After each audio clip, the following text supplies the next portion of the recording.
anh nói cái sao không? Yes, phụ chiang lầu mô cái tiếng xem nào.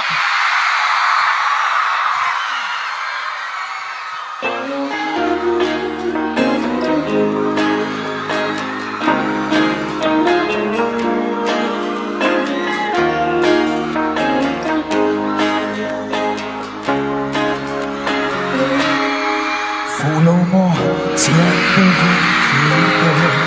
Ông mây bút lipstick hơi càng sâu. Karindanin na phụ vía vang. Có rọi bé về chân nắng. Phụ chiang lưu vàng. Ai promise chẳng xuyên tôi nè. Suy lung đúng nghề mày. Suy lung đúng nghề mày. Chỉ biết môi cho bác cây đầu lần. Ta nắm trên dấu ống mòn. Cây dòng cất hiu nên thầy lâu. Cây dòng cất hiu nên thầy lâu. Phục chia lâu.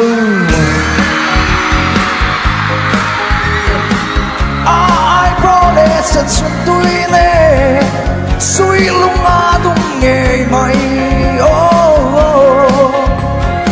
Suy lung đúng nghề mày. Khối năm thua gió bắc về tất cả mọi. Khối luôn xiang lối về âm mong. Còn lấy cơn đoán với khẩn tâm. Còn lấy cơn đoán với khẩn tâm. Chiang lâu mòn. Ai promise rằng chuyện tôi nè. Suy lung đúng nghề mày.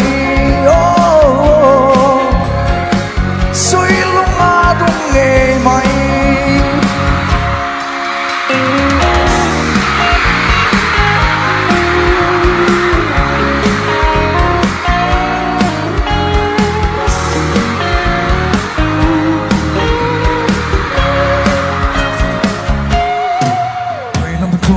Gió về tất cả mong. Khói rô năn xiang lối về âm mong. Còn lệ cất đoán với khát tâm. Còn lệ cất đoán với khát tâm. Phục chiang lâu mong. Ai promise rằng chuyện tôi nè.